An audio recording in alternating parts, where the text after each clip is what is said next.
மாண்புமிகு உறுப்பினர் கார்த்திகேயன்.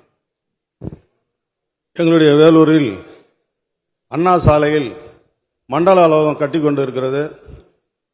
ஒரு ஆண்டுக்கு மேலே ஆகிறது. நம்முடைய மண்டல அலுவலகம் தனியார் இடத்தில் வாடகை கட்டிடத்தில் இருக்கிறது. அதை முடித்து தர வேண்டும் என்று கேட்டுக்கொள்கின்றேன். அதே நேரத்தில் நம்முடைய தேர்தலில் திராவிட முன்னேற்ற ஆட்சி பொறுப்புக்கு வந்தால் கோயிலெல்லாம் மூடிவிடுவார்கள் என்று சொன்னார்கள். ஆனால் இன்றைக்கு பார்த்தால் நம்முடைய தமிழ் கடவுள் முருகருக்கு பழனியிலே மகாநாடு நடத்தியவர் நம்முடைய முதலமைச்சர் அறநிலையத்துறை சார்பில். இதை இல்லைன்னு பார்த்தால் நம்முடைய சிவராத்திரியில் பார்த்து என்று சொன்னால் பெரிய கோயிலெலாம் 9 கோயிலில் மாலை 6 மணிக்கு திருவண்ணாமலையில் ஆரம்பித்து காலை 6 மணியில் இசை கச்சேரி பல்வேறு நிகழ்ச்சிகள் நடைபெற்று வந்தது.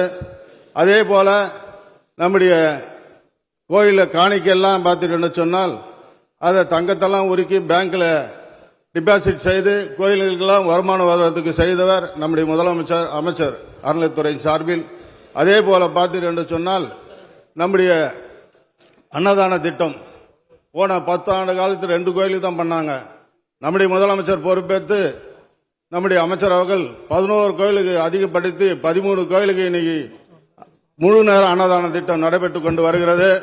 அதே போல 25 கோயிலுக்கு 3 நேர பிரசாதம். பின்னால திருப்பதிக்கு போனால் ஏதோ ஒரு பிரசாதம் தருவார்கள். அதே போல தமிழ்நாட்டில் 25 கோயிலுக்கு போயிட்டு வெளியே வந்தால் லட்டு சக்கர பொங்கல் ஏதோ ஒரு பிரசாதத்தை கொடுத்து அரசு நம்முடைய முதலமைச்சர் அரசு நம்முடைய அறநிலையத்துறை என்று சொல்லி மாண்புமிகு பேரவைத் தலைவராக அமைச்சரை கேட்டு அமைகிறேன். நன்றி, வணக்கம். மாண்புமிகு அமைச்சர்.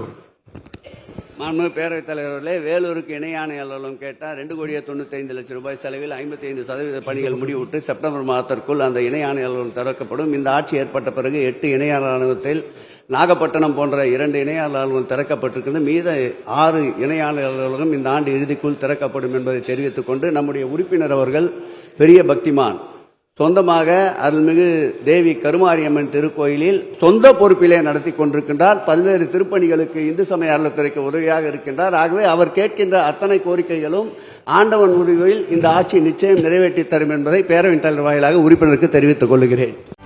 செய்திகளை உடனுக்குடனும் துல்லியமாகவும் தெரிந்து கொள்ள சப்ஸ்கிரைப் பண்ணுங்க.